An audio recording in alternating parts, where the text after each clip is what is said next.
जहाँ महारानी त्रिशला अपने नंद्यावर्त महल में रात्रि में 16 स्वप्न देख रही है। पूरे राज्य में लगातार रत्नों की वर्षा हो रही है। प्रातःकाल महाराजा सिद्धार्थ से स्वप्नों के बारे में पूछा तो पता चला कि उनके गर्भ से महाप्रतापी, तेजस्वी, बलवान, रूपवान बालक का जन्म होगा। और फिर चैत्र सुदी 13 का वह महान दिन आया। दशों दिशाओं में आनंद फैल गया। जिन्हें हम महावीर के नाम से जानते हैं, ऐसे महान बालक का जन्म हुआ। हर जगह खुशियों के नगाड़े बजने लगे। महाराजा सिद्धार्थ ने अपने खजाने खोल दिए। जन्म होते ही पूरे राज्य में चारों ओर धन, संपत्ति, वैभव, खुशियां, फल, फूल, अनाज आदि सभी में वृद्धि हुई। निरंतर प्रगति ही होती रही। इसीलिए बालक का नाम वर्धमान रखा गया।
तेजस्वी और बुद्धिमान के साथ साथ राजकुमार वर्धमान निर्भय और बलवान भी थे। कठिन परिस्थितियों में भी घबराते नहीं थे। एक बार ये अपने मित्रों के साथ खेल रहे थे कि अचानक संगम नाम के देव को कौतूहल हुआ और वह एक विषैला जहरीला सर्प बनकर वहां उपस्थित हो गया। सभी मित्र डरकर इधर उधर भागने लगे, पर राजकुमार वर्धमान निर्भय तो थे ही, वहीं खड़े रहे। फिर सर्प को उठाया और एक तरफ कर दिया। सभी मित्रों को बड़ा आश्चर्य हुआ। सर्प के जाते ही सब वर्धमान से पूछने लगे, क्या तुम्हें डर नहीं लगता? वर्धमान ने उन्हें समझाया, हमारे मन में डर तब होता है जब हमने किसी का कुछ बिगाड़ किया। हमें प्राणी मात्र के प्रति क्षमा का भाव रखना चाहिए। किसी को मारना सताना तो दूर, हमें अपने मन में भी किसी के दिल दुखाने का भाव नहीं आना चाहिए। अपने आत्म परिणामों की संभाल ही सच्ची अहिंसा है।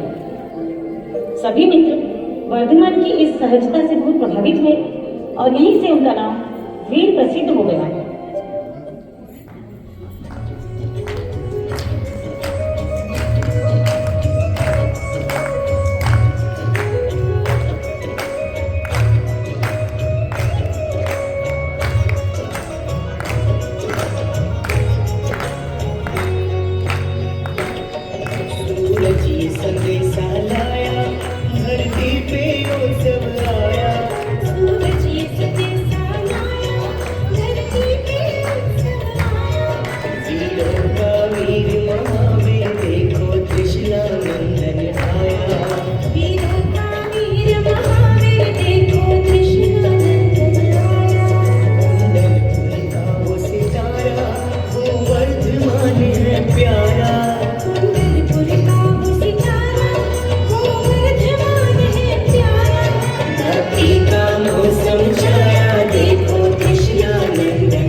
बालक वर्धमान राजकुल में जन्मे थे।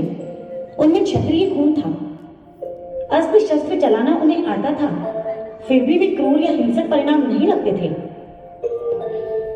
एक बार एक हाथी पागल होकर पूरे राज्य में इधर उधर दौड़ लगा रहा था। जगह तबाही मचा रहा था, किसी के वश में नहीं आ पा रहा था। तभी राजकुमार वर्धमान वहां आए। उन्होंने बिना कोई वार किए हाथी की सूंड पर अपना हाथ रखा। हाथी एकदम शांत होकर नतमस्तक हो गया। बस यहीं से उनका नाम अतिवीर प्रसिद्ध हुआ।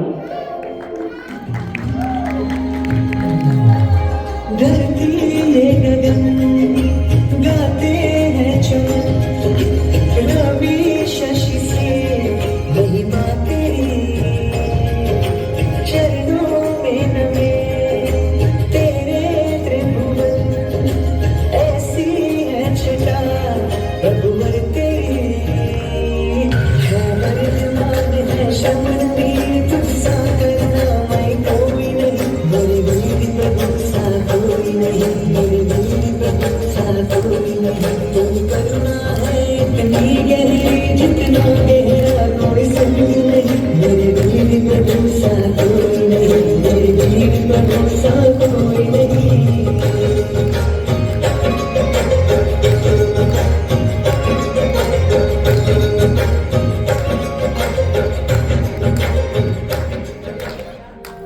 राजकुमार वर्धमान बचपन से ही बड़े तेजस्वी और बुद्धिमान बालक थे। एक बार संजय विजय नाम के दो मुनिराज जो बहुत ही ज्ञानी ध्यानी थे, उन्हें कुछ प्रश्न ऐसे उठे जिनका समाधान नहीं खोज पा रहे थे।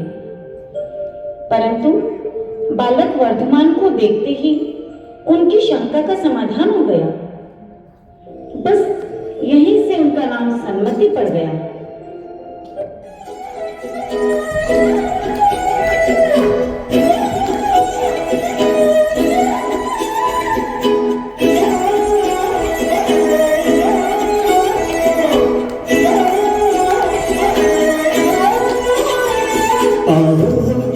इस रास्ते पे कदम बढ़ाए, ये जैन धर्म के मोती घर घर में बिखराए, सत्य अहिंसा है समता का पथ है ये, महावीर का शासन है मिलके गाओ रे, जैनम जयतु शासनम हो पावन जैन धर्म सुमंगलम,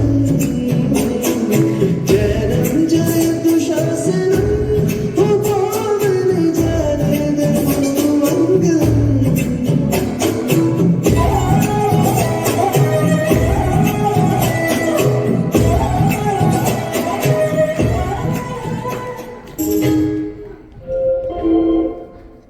30 वर्षों तक अहिंसा, सत्य आदि सिद्धांतों को राज्यकाल में भी अपनाते हुए फिर राजपाट सब त्याग कर दीक्षा धारण कर ली।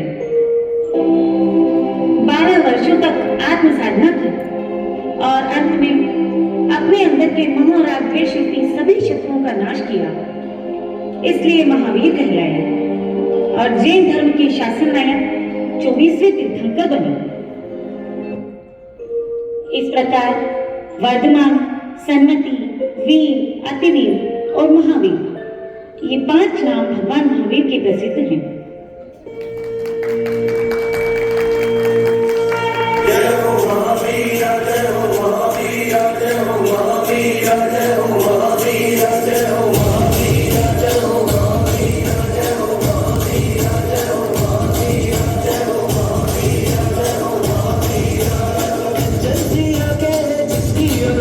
जल